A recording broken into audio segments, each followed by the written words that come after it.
Ketua Kamar Dagang dan Industri atau Kadin DKI Jakarta Diana Dewi mengatakan tak berani mengajak para pengusaha untuk turut membantu warga terdampak pandemi COVID-19. Menurut Diana, pengusaha di Jakarta saat ini juga sedang memikirkan untuk tetap bisa membayar gaji dan tunjangan hari raya (THR). Karyawan, kami juga tahu persis kondisi pengusaha saat ini sedang dalam keadaan sulit juga, kata Diana saat dihubungi. Kamis, tanggal 30 April tahun 2020, dia menuturkan pengusaha juga ikut kena imbas dengan diberlakukannya pembatasan sosial berskala besar PSBB di Jakarta. Sebab perusahaan yang tidak dikecualikan harus menghentikan operasionalnya.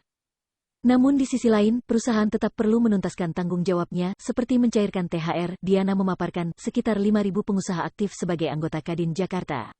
Dari angka itu, 90% merupakan UMKM. Sementara 10% terdiri dari pengusaha besar yang dia rasa mampu berpartisipasi menyalurkan bantuan bagi warga terdampak wabah virus corona sebelumnya. Gubernur DKI Jakarta Anies Baswedan mengajak para pengusaha memberi bantuan kepada warga terdampak COVID-19. Ajakan itu disampaikan dalam video konferensi dengan para pengusaha pada tanggal 28 April tahun 2020. Anies mengungkap ada sekitar 2.000 RW di ibu kota butuh bantuan.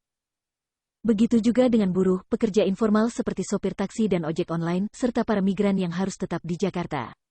Dia menekankan perlunya bantuan berupa makanan, karena itu Anies mengajak para pengusaha untuk berpartisipasi membantu warga terdampak.